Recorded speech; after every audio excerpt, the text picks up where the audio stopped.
இணையதள தேரிலேறி உலகெல்லாம் வலம் வரும் இசை முரசு வானொலி. இது இதயங்களை இணைக்கும் வானொலி.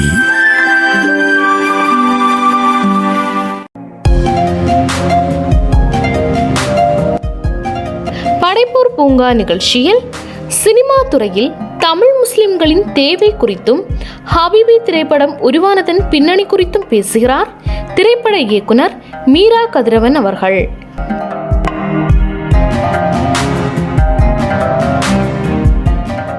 இசை முரசு FM இணைய வானொலி நேயர்கள் அனைவருக்கும் நெஞ்சம் நிறைந்த சலாம். அஸ்ஸலாமு அலைக்கும். இன்றைய படைப்பூர் பூங்கா நிகழ்ச்சியில் நாம் சந்தித்து உரையாட இருப்பது 100 ஆண்டு கால தமிழ் சினிமா வரலாற்றில் இஸ்லாமியர்களின் வாழ்வியலை, இஸ்லாமியர்களின் பண்பாட்டை, இஸ்லாமியர்களின் கலாச்சாரத்தை, இன்னும் சொல்ல போனால் யதார்த்தமான, நடுநிலையான, சாமானிய இஸ்லாமியர்களின் தோற்றத்தை களத்தில் நின்று பதிவு செய்த திரைப்படம் என்று 100 ஆண்டு கால தமிழ் சினிமா வரலாற்றில் வந்திருக்கும் முதல் திரைப்படமாக ஹபீபி என்னும் திரைப்படம் தமிழகமெங்கும் திரையிடப்பட்டு வெற்றிகரமாக இப்போது அதனுடைய வெற்றி விழாக்களை தமிழகம் மற்றும் தமிழகம் தாண்டிய பகுதிகளிலும் சந்தித்துக் கொண்டிருக்கிறது. உண்மையில் தமிழ் சினிமா உலகையே திரும்பி பார்க்க வைத்த ஒரு மாபெரும் முயற்சியாக இந்த ஹபீபி திரைப்படம் விளங்கியிருக்கிறது. ஒருவேளை அடுத்த கட்டத்திற்கு தமிழ் இஸ்லாமியர்களின் வாழ்வியலை திரைப்படமாக்கும் முயற்சியின் முத்தாய்ப்பான ஒரு பகுதியாக இந்த சினிமா முயற்சி இருக்கிறது என்பதை சினிமா பற்றிய ஒரு கூடுதல் விமர்சனங்கள், மதிப்பீடுகள், பார்வைகள் இல்லாதவர்கள் கூட இப்போது தொடர்ச்சியாக சமூக வலைதளங்களில் பதிவு செய்யும் அளவிற்கு இந்த திரைப்படம் ஒரு பெரும் தாக்கத்தை தமிழகத்தில் முஸ்லிம்களிடமும் முஸ்லிம் அல்லாதவர்களிடமும் ஏற்படுத்தியிருக்கிறது. இந்த திரைப்படம் பற்றிய நிறைய விமர்சனங்கள் நாம் பார்ப்பதற்கு கிடைக்கிறது. இந்த திரைப்படம் உருவானது குறித்தும், இந்த திரைப்பட உருவாக்கத்தில் பின்னணியில் அவர்கள் எதிர்கொண்ட பல்வேறு விவகாரங்கள் பற்றியும் நாம் பேசுவதற்காக தமிழகத்தில் இப்போது அதிகம் பேசப்பட்ட, கவனிக்கப்பட்ட இயக்குனராக இருக்கும் திரு மீரா கதிரவன் அவர்களை இன்றைய ஹபீபி திரைப்பட உருவாக்கம் பற்றிய உரையாடலை நிகழ்த்துவதற்காக நாம் சந்திப்பிருக்கிறோம். நம் அனைவர் சார்பிலும் திரு மீரா கதிரவன் அவர்களை அன்போடு வரவேற்றுக் கொள்வோம். அஸ்ஸலாமு அலைக்கும் சார். உண்மையிலேயே சார், இந்த திரைப்படம் எதிர்பார்ப்பை உருவாக்கியது என்பதை தாண்டி எதிர்பாராத பல திருப்பங்களை அல்லது மாற்றங்களை, புதுமைகளை உருவாக்கி இருக்கிறது அப்படின்னு சொல்லலாம். இந்த முயற்சியை எடுப்பதற்கு ஒரு அசாத்தியமான தைரியம் வேண்டும். அந்த தைரியத்திற்கு முதலில் எங்களுடைய பாராட்டுகளும் வாழ்த்துக்களும் சார். திரைப்படம் பற்றி தொடர்ந்து பேசலாம். அதற்கு முன்னால் திரு மீரா கதிரவனை பற்றிய ஒரு சுருக்கமான அறிமுகம், உங்களுடைய சொந்த ஊர், உங்களுடைய பிறப்பு, உங்களுடைய கல்வி, உங்களுடைய குடும்பம், இது குறித்த ஒரு சுருக்கமான அறிமுகத்தை சொல்லுங்க. அதற்கு முன்னாடி நான் இசை முரசுல பேசுறதுல ரொம்ப சந்தோஷமா கலந்துக்கிறேன். நான் பகிர்ந்துக்கிறேன், அதை பதிவு செய்ய விரும்புறேன். ஏன்னா இசை முரசு குறித்த தொடர்ச்சியாக என்னுடைய நண்பர், நெருங்கிய நண்பர் செக்கடி ஹமீது என்கிட்ட அவர் தான் அறிமுகப்படுத்தினாரு. ஆமா சார். அப்ப நான் தொடர்ந்து கவனிச்சுட்டு வரேன். உங்களுடைய பணிகள் ரொம்ப சிறப்பான பணிகள் இருக்கு. அது சமூகத்திற்கு ஒரு பெரிய பங்களிப்பாகவும் அது மாறிக்கிட்டு இருக்கு. கலை பண்பாட்டு தளத்துல உங்களுடைய பணிகளுக்கு என்னுடைய மனமார்ந்த வாழ்த்துக்கள். நன்றி சார். என்னுடைய பெயர் திரைப்படத்திற்காக நான் மீரா கதிரவன் அப்படின்னு பெயர் வச்சுட்டேன். காரணம் என்னுடைய இயற்பெயர் அபுல் ஹசன். நான் சினிமாவுக்காக, அதாவது சினிமாவுக்குள் நுழையும் போது அபுல் ஹசனாகத்தான் நான் சினிமாவுக்குள் ஒரு 2-3 காலங்களுக்கு பிறகுதான் நான் ஒரு சந்தர்ப்ப சூழல்ல என்னுடைய பெயர் திரைப்படத்திற்காக ஒரு புனை பெயர் வைக்கிறேன். சரி. மீரா கதிரவன்ல மீரா என்பது என்னுடைய அம்மாவுடைய பெயர். ஓ சரி. அவங்க பேர் நல்ல மீராள். சோ மீரான்னு தான் அழைக்கப்படுவாங்க. கதிரவன் அப்படிங்கிறது எனக்கு சின்ன வயதிலேயே நான் பார்த்த தென்காசியை சார்ந்த ஒரு MLA, சட்டமன்ற உறுப்பினராக இருந்த சம்சுதீன் என்கிற கதிரவன். ஓ சரி. அப்ப அந்த பெயர் சின்ன வயது முதலே எங்க ஊருக்கு ஒரு இன்ஸ்பிரேஷனா இருக்கு. அதன் பிறகு எங்களுடைய குடும்பமும் திராவிட கொள்கை சார்ந்த ஒரு குடும்பம். ஓ சரி. அப்ப எனக்கு கதிரவன் அப்படிங்கிற பேர் அது ஒரு காரணம். அப்புறம் தமிழ் மீதான பற்று. என்னுடைய தந்தை அப்துல் ஹமீது, சரி, அவர் ஒரு ஓய்வு பெற்ற தலைமை ஆசிரியர். அவருடைய தூண்டுதலாக, அவருடைய வழிகாட்டுதல் பேர்லையும் தமிழ் மீதான ஆர்வம் இளம் வயதிலே நிறைய உருவானுச்சு. அப்ப அதற்காகவும் ஒரு தமிழ் பெயரா, ஒரு பொதுவான ஒரு பெயரா இருக்கட்டும் அப்படிங்கிறதுனால நான் மீரா கதிரவன்னு திரைப்படத்திற்காக பெயர் வச்சுக்கிட்டேன். அருமை அருமை சார், சிறப்பு. ரொம்ப நன்றி. உங்க சொந்த ஊர் குடும்பம் பத்தி சொல்லுங்களேன். சொந்த ஊர், என்னுடைய சொந்த ஊர் வந்து ஒருங்கிணைந்த திருநெல்வேலி மாவட்டம், இப்போ வந்து தென்காசி மாவட்டம். கடையநல்லூருக்கும் புளியங்குடிக்கும் இடைப்பட்ட நிலப்பரப்புல இருக்கக்கூடிய திரிகூடபுரம். அதாவது கடையநல்லூர்ல இருந்து ஒரு 4-5 கிலோமீட்டர் தூரத்துல இருக்கு. இந்த கதை நிகழக்கூடிய ஹபிபியோட கதை நிகழக்கூடிய கடையநல்லூர்ல இருந்து ஒரு 4-5 கிலோமீட்டருக்கு முன்னாடி இருக்கக்கூடிய ஒரு குக்கிராமம் வந்து. Okay sir. இப்ப இந்த ஊர் பேர் ஏற்கனவே சங்கக்கவிஞர் திரிகூட ராசப்ப கவிராயர் அப்படிங்கிற ஒரு பெயர் படுத்தப்படுது. அவரும் தென் மாவட்டத்தை சார்ந்தவர் சொல்றாங்க. இந்த ஊருக்கும் அந்த பூர்வீகத்துக்கும் ஏதோ தொடர்பு இருக்கிறதா? தொடர்பு இருக்கிறதா நிறைய வரலாற்று ஆய்வுகள் எல்லாம் சொல்றாங்க. திரிகூட ராசப்பராயருக்கு சம்பந்தப்பட்டதான் இந்த பேர் இருக்குன்னு சொல்றாங்க. இது வந்து சொக்கம்பட்டி, அதாவது வந்து திரிகூடபுரம் சொக்கம்பட்டிங்கிறது அடுத்தடுத்த ஊரு. சொக்கம்பட்டின்னு தான் பரவலா அழைக்கப்படும். ஆனா திரிகூடம் பேர் இருந்தாலும் மக்கள் தங்களுடைய எளிதில் புழக்கத்துக்காக சொக்கம்பட்டி கீழே சொக்கம்பட்டி, மேல சொக்கம்பட்டி. அதுல மேல சொக்கம்பட்டியில எங்களுடைய குடும்பம் வந்து அப்துல் ஹமீது, அதாவது அப்துல் சார்வார்னு சொல்லுவாங்க. அப்துல் சார்வாவுடைய குடும்பம்ல நான் வந்து என்னுடைய அண்ணன், என்னுடைய அக்காள், மூத்த அக்காள் வந்து ஜன்னத்து சபரால் பேகம். பிறகு 2வது அண்ணன் முகமது மைதீன், 3வதாக ஒரு அக்கா பீமா பேகம், 4வதாக நான் பிறந்தேன். நானும் என்னுடைய தம்பியும் இரட்டை குழந்தைகள் வந்து. என்னுடைய பேர் அபுல் ஹசன், என்னுடைய தம்பியுடைய பேர் அபுல் ஹுசைன். ஆமா ஆமா. என்னுடைய கடைக்குட்டி தம்பி வந்து சையத் அலி பாதுஷா வந்து. இதுதான் ஒரு குடும்பம். அடிப்படையில என்னோட தந்தை தலைமை ஆசிரியராகவும் இருந்தாரு. நாங்க விவசாய குடும்பமாவும் இருந்தோம். நிறைய எலுமிச்சை மரங்கள் கொண்ட தோப்பு, வயல்வெளி அப்படிங்கக்கூடிய ஒரு விவசாய குடும்பத்திலையுமே சார்ந்ததுதான் எங்களுக்கு. ஆமா ஆமா. Okay sir. எல்லா திரைப்பட இயக்குனருக்கும் பயணம் அப்படிங்கிறது ஒரு முக்கியமான இலக்கிலிருந்து துவங்கி இருக்கும். திரைப்படம் அப்படிங்கிறது ஒரு கனவாக, ஒரு மிகப்பெரிய எதிர்பார்ப்பாக, திரைத்துறைக்கு வந்தவுடன் வெற்றி அப்படிங்கிறது யாருக்கும் வாய்க்கிற ஒரு சாதாரண விஷயமாக இல்லை. ஸோ அப்படி இருக்கும்போது நீங்க வந்து ஒரு ஆசிரியர், தலைமை ஆசிரியருடைய குடும்பத்திலிருந்து வந்திருக்கிறீங்க. நிறைய குடும்ப உறுப்பினர்களோடு வளர்ந்திருக்கிறீங்க. விவசாய பின்புலத்திலிருந்து உருவாகிருக்கீங்க. எப்படி திரைப்படத்துறை சார்ந்த இந்த நாட்டமும் ஈடுபாடும் எப்படி ஏற்பட்டது? நான் பள்ளி படிப்பு முடிக்கிற வரை நான் புளியங்குடியில டிஎன் புதுக்குடி, அதாவது புளியங்குடிங்கிற ஊர்ல இறங்கி கொஞ்சம் உள்ள நடந்து போகணும். அதாவது சுரண்டை போற வழியில இருக்கக்கூடிய டிஎன் புதுக்குடி, திருமலை நாயக்கன் புதுக்குடின்னு சொல்லுவாங்க. அந்த டிஎன் புதுக்குடியோடைய இருக்கக்கூடிய இந்து நாடார் உறவின் முறைங்கிற பள்ளிக்கூடத்துலதான் நான் படிக்கிறேன். அந்த பள்ளிக்கூடங்கள்ல நான் படிச்சு வரும்போதெல்லாம் எனக்கு சினிமாவின் மீது ஆர்வம்லாம் பெரிய அளவுல இல்லை. ஆனா நான் நல்லா படிக்கக்கூடிய மாணவன். நான் வந்து நிறைய மதிப்பெண்கள் பெற்று நல்லா படிக்கக்கூடிய மாணவனா இருந்த எனக்கு என்னுடைய ஒரு அசரப்பந்த சூழல்ல வந்து குடும்பம் கொஞ்சம் வாழ்ந்துகிட்ட நிலைக்கு மாறுது. நிறைய கடன், நிறைய பிரச்சனைகள்ல வீடு விற்று, நாங்கள் அந்த கிராமத்தை விற்று பூர்வீகமாக பல வருடங்களாக வாழ்ந்த வீட்டை விற்று நாங்கள் வெளியேறக்கூடிய ஒரு சூழல் வருது. அப்ப அதை ஒட்டிய குடும்ப சூழல் காரணமாக நான் ரொம்ப விரும்பி ஆசைப்பட்ட படிப்பை தொடர முடியாமல் போகுது. தொடர முடியாமல் போகும்போது நான் அந்த காலகட்டத்துல நான் வந்து கேரளாவில் கொஞ்ச நாள் என்னுடைய நண்பர்கள் இடத்துல போய் இருக்கக்கூடிய சூழல் உருவானுச்சு வந்து.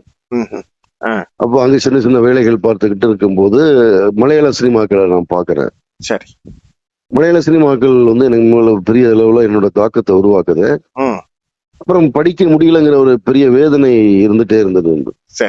நம்ம நிறைய படிச்சிருக்கணுமே, நம்ம சமூகத்துல ஒரு பெரிய அந்தஸ்தான உயர்வான ஒரு இடத்துக்கு வரணும்னு நினைச்சோமே அப்படிங்கும் போது அந்த வேதனை வந்து எனக்கு இது வேறொரு வகையா வந்து, சரி நமக்கு சினிமாவுல வந்து, ஏன்னா சினிமா பொறுத்த வரைக்கும் திறமை இருந்தா போதும், பெரிய கல்வியில அங்க தேவையில்லை அப்படிங்கிற. கல்வி தேவைப்படுது, அகாடமிக்கா வந்து சினிமாவை அணுகி வருதுங்கிறது ரொம்ப முக்கியமா இருக்கு. அது இன்னைக்கு இந்த அனுபவத்துல இருந்து கத்துக்கிட்டேன். ஆனாலும் நமக்கு அன்னைக்கு படிப்பு இல்லை, ஆனா சமூகத்துல ஒரு பெரிய கவனிக்கப்படக்கூடிய ஒரு இடத்துக்கு வரணுங்கும் போது இப்ப கலை பண்பாட்டு தளத்திலேயோ அரசியல் தளத்திலேயோ வரலாம். இப்ப அரசியலுங்கிறது நம்மளோட இயல்புக்கு சரியா வராது. அப்ப நம்ம வந்து கலை பண்பாடுங்கும் போது சரி சினிமாவுக்குள்ளார நம்ம வரலாம் அப்படின்னு நான் 99 காலகட்டத்துல திரைப்படத்துறைக்குள்ளார உதவி இயக்குனரா வர்றேன். அது குறிப்பா வந்து நான் எப்பவுமே நன்றி சொல்ல வேண்டியது என்னுடைய குடும்பம், என்னுடைய அத்தா, என்னுடைய அம்மா, ம். என்னுடைய உடன் பிறந்த சகோதரர்கள் சகோதரிகள் வந்து. ஏன்னா வந்து உங்களுக்கு தெரியும் தானே, ஒரு நிச்சயமா. இஸ்லாமிய சூழல், அதுவும் குடும்பத்துல குறிப்பா இருந்து. ஆமா ஆமா. 90கள்ல ம். ஒரு இஸ்லாமிய சூழல்ல இருந்து வெளியேறி வர்றதுங்கிறது அவ்வளவு சாதாரணமான விஷயம். அவ்வளவு சாதாரணமான விஷயம் கிடையாது. நிச்சயமா. ம். அவங்க என்னை அனுமதிச்சாங்க. அனுமதிச்சது மட்டும் இல்லாம நான் சினிமாவுல சென்னையில உதவி இயக்குனரா முயற்சி செய்யும் போது ம். என்னுடைய குடும்பம் எனக்கு பெரிய பலமா இருந்தது. வந்து ஓ! சிறப்பு. இன்னைக்கு ஹபிபின்னு ஒரு படம் உருவாயிருக்குதுன்னா ம். அதுல என்னுடைய குடும்பத்துடைய, என்னுடைய உறவினர்களுடைய, என்னுடைய உடன் பிறந்தவர்களுடைய பெற்றோருடைய பங்களிப்பு பெரிய பங்களிப்பு இருக்கு. நிச்சயமா சார். ஆமா, அது ஆமா. வந்து முக்கியமா ஏன்னா அந்த துறைக்கு அனுமதித்து இத்தனை ஆண்டு கால ம். முயற்சிக்கு பின்னால் அவள் பெயர் தமிழரசி என்கிற அந்த திரைப்படம் திரையிடுவது வரைக்குமான அந்த பெயருக்கு பின்னால் அவங்களுடைய காத்திருப்பும் பொறுமையும் மிக முக்கியமான. ஆமா, ஆமா, ஆமா, அந்த ஆமா, வகையில் உண்மையிலேயே குடும்பம் ஆமா. பாராட்டப்பட வேண்டியது. ஏன்னா பல இயக்குனர்களுக்கு இந்த குடும்பத்தினுடைய சப்போர்ட் முற்றிலும் இல்லாம போனதே அவங்க ஆமா, தோல்வி ஆமா. அடைவதற்கு ஒரு காரணமா இருக்கு, இருக்கு. ஏன்னா நான் அவங்களுக்கு. இயல்புல கொஞ்சம் எல்லா வகையிலுமே கொஞ்சம் ஆசீர்வதிக்கப்பட்ட ஆள் வந்து. ஓ, சரி சரி. சினிமாவுக்குள்ளார நான் உதவி இயக்குனரா நிறைய கஷ்டங்கள் பட்டிருந்தாலும், ம். மிக சின்ன வயதிலேயே நான் வந்து மிக முக்கியமான 3 இயக்குனர்களோட வேலை செய்யக்கூடிய வாய்ப்புகள் கிடைச்சது. சரி. ம். நிறைய நண்பர்கள் எனக்கு வந்து நிறைய அறிவு சார்ந்த நண்பர்கள் பழக கிடைச்சாங்க. Okay okay. எல்லாத்தையும் தாண்டி வந்து எனக்கு வந்து ஹபிபி மாதிரியான ஒரு 110 வருட கால தமிழ் சினிமாவுல ம். ஒரு 110 வருட காலம் பதிவு செய்யப்படாத ஒரு வாழ்க்கையை பதிவு செய்வதற்கான ஒரு கருவியாக நான் தேர்ந்தெடுக்கப்பட்டேன் உண்டு. நிச்சயமா சார், நிச்சயமா. இது எல்லாமே நான் வந்து ஒரு வகையில என்னோட வாழ்க்கையில எனக்கு இருக்கக்கூடிய ஒரு பரக்கத்தா தான் நான் நினைக்கிறேன். நிச்சயமா, நிச்சயமா. அல்ஹம்துலில்லாஹ். இப்போ வந்து நேரம் அப்படிங்கிறது மிக குறைவாகவே உங்கள்ட்ட வாங்கியிருக்கோங்கிறனால ரொம்ப சரி, முக்கியமான சில விஷயங்களை வந்து சரி, சரி, பேசலாம். சரி, சரி, சரி. திரைப்படம் துறை அப்படிங்கறத பொறுத்தவரை எது வந்து வெற்றி பெறுகிறதோ அதை நோக்கியே அடுத்தடுத்த பார்வைகள் வந்து பரவலாக வரும். ம், திரைப்படங்கள் அதே மாதிரியான கான்செப்டோட அதே மாதிரியான தீமோட சின்ன சின்ன மாற்றங்களோட தான் இதுவரை வந்திருக்கிறது. ம், இஸ்லாமியர்களின் வாழ்வு அப்படிங்கிறத வந்து பேசணும், பேசப்படாத ஒரு சப்ஜெக்டாக இருக்கிறது. ஏன்னா நீங்க எம்ஜிஆர் காலத்துல பாத்தீங்கன்னா சினிமாவுல இஸ்லாமியர்கள் வந்து மிகப்பெரிய கொடை வள்ளல்களாக காட்டப்பட்டிருப்பாங்க. மிகப்பெரிய கருணை உள்ளவர்களாக. நீங்க ரஜினி படத்துல பாத்தீங்கன்னா கூட நீங்க வந்து ஒரு ஆதரவற்ற குழந்தைய ஒரு இஸ்லாமியர் தான் எடுத்து வளர்ப்பாரு அப்படிங்கிற அளவுக்கு தான் இஸ்லாமியர்களை காட்டினாங்க. தொடர்ந்து அது மாதிரி படங்கள் எல்லாம் இஸ்லாமியர்களை வந்து வெளிப்படுத்திட்டே இருந்தாங்க. கொஞ்சம் ஹைடெக்கா இருந்தா கூட அவங்க வந்து நிறைய உதவி செய்யக்கூடியவங்க, ஆதரிக்கக்கூடியவங்க. இடைப்பட்ட காலத்துல இந்த திரைப்படத்தினுடைய போக்கு முற்றிலுமா வந்து இஸ்லாமியர்களை வந்து வேறினம் பிரித்து காட்டுகிற ஒரு முயற்சியை நோக்கி போச்சு. தொடர்ந்து அது மாதிரியான விஷயங்களே திரைப்படத்தை ஆக்கிரமிச்சிட்டு இருந்து இந்த சூழல்ல இஸ்லாமியர்களுடைய பண்பாடு சார்ந்த விஷயத்தை, வாழ்வியல் சார்ந்த விஷயத்தை, அதுவும் குறிப்பாக 2020க்கு பிறகு புதிய தலைமுறையினுடைய பார்வைக்கு 80களினுடைய வாழ்க்கையை கொண்டு வந்து படமாக்கி தர வேண்டும் அப்படிங்கிற இந்த சிந்தனை ஓட்டத்துக்கு பின்னால் இருந்தது என்ன சார்? இல்ல, எனக்கு வெற்றி படம் தோல்வி படம் அப்படின்னு இல்ல. படம் படம் தான், திரைப்படம் தான். சரி. ரெண்டாவது வந்து இஸ்லாமிய வாழ்வியல் பின்புலமா இருந்தாலும் மனிதர்களா எல்லாருமே ஒன்னாதான் இருக்கிறாங்க. இவர்கள் வழிபடக்கூடியதா, அவர்கள் ஏற்றுக்கொள்ளக்கூடிய மார்க்கமா தான் இஸ்லாம் இருந்தது ஒழிஞ்சு உணர்வு ரீதியாக எல்லா மனிதர்களும் வந்து ஒண்ணுதான் வந்து. அப்போ ஒரு படைப்பு உணர்வு ரீதியாக பேசும்போது, அந்த உணர்வு ரீதியாக மனித மனங்களை தொடும்போது ஒரு படைப்பு, அது சினிமாவோ இல்ல இலக்கியமோ இல்ல நாவலோ இல்ல வந்து வேற கலை வடிவங்களோ, அது உணர்வு ரீதியாக இருக்கும்போது அது சாதி மதம் எல்லாவற்றையும் தாண்டி எல்லா பேரியர்ஸுமே அது உடைச்சு அது போய் மக்களை போய் சேரும். அதுதான் நான் ரியலா ஆர்ட்டுடைய பவர் நினைக்கிறேன். கலையுடைய வலிமையா நான் அதுதான் நினைக்கிறேன் வந்து. ஓகே. அதனால நம்ம எந்த கதைகளையுமே நம்ம இங்க பேசலாங்கிற நம்பிக்கை எனக்கு எப்பவுமே உண்டு வந்து. அது இதுல குறிப்பா வந்து நீங்க தென்காசியை சார்ந்தவர் அப்படிங்கறதுனாலையும் உங்களுடைய குழந்தை பருவத்திலிருந்தே அந்த தென்காசிக்கே குறித்தான பாரம்பரிய இஸ்லாமியர்களுடைய நெசவு தொழில் அப்படிங்கறதுனாலயுமே இதை தேர்வு செய்தீங்களா?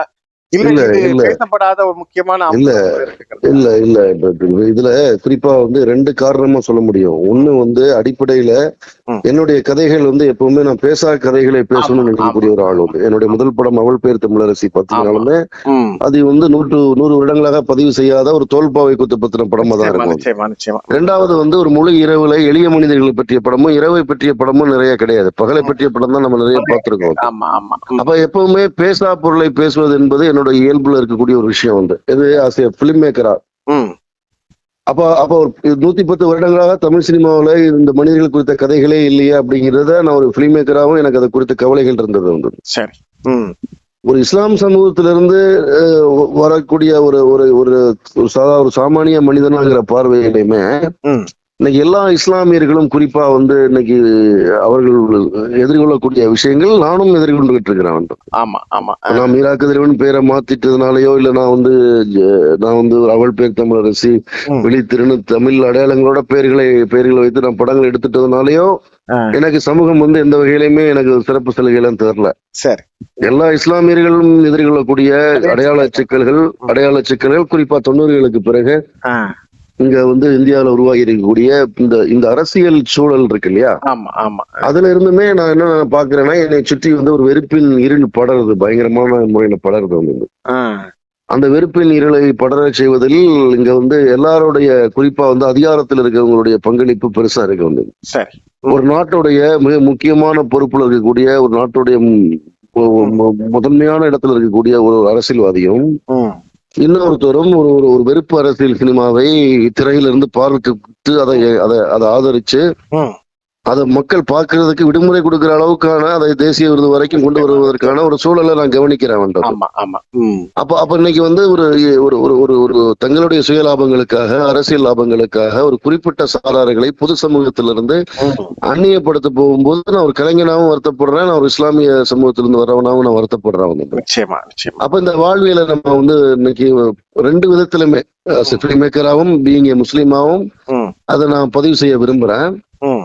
அதை நான் ஏன் 80களில் இருந்து துவங்குறேன் அப்படின்னா நான் இந்த படத்துடைய எழுத்தாளர் VS முகமது அமீன் அவருடைய பதிவு செய்யப்படாத மனிதர்கள்ங்கிற ஒரு சிறுகதை தொகுப்புல நெய்தல் அப்படிங்கிற ஒரு சிறுகதையை வாசிக்கிறேன். சரி. அந்த சிறுகதை எனக்கு இஸ்லாமியர்கள் நான் இப்ப என்னுடைய தந்தை தலைமை ஆசிரியரா இருந்தாலும் என்னுடைய குடும்பத்தை சேர்ந்தவர்கள் குறிப்பா அந்த தென்பகுதியில தென்காசியில இருந்து வாசுதேவநல்லூர் வரைக்குமே விருதுநகர் மாவட்டத்துடைய எல்லையா இருக்கக்கூடிய வாசுதேவ சிவகிரி வரைக்குமே இஸ்லாமியர்கள் கைத்தறியில இருந்தாங்க. நான் என்னுடைய பள்ளிக்கூடங்களுக்கு போகும்போது ரெண்டு பக்கமும் பாவுக்கு நடுவுல போயிருக்கிறேன். தரிச்சத்தங்களை கேட்டுதான் நான் பள்ளிக்கூடம் போய் திரும்பி இருக்கிறேன்.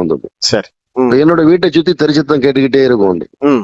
அப்ப அந்த நெய்தல்ங்கிற ஷார்ட் ஸ்டோரியை படிக்கும் போது இஸ்லாமியர்கள் என்னுடைய பாலியங்கள்ல நான் பார்த்த இஸ்லாமிய வாழ்க்கை எனக்கு ஞாபகத்துக்கு வருது. சரி.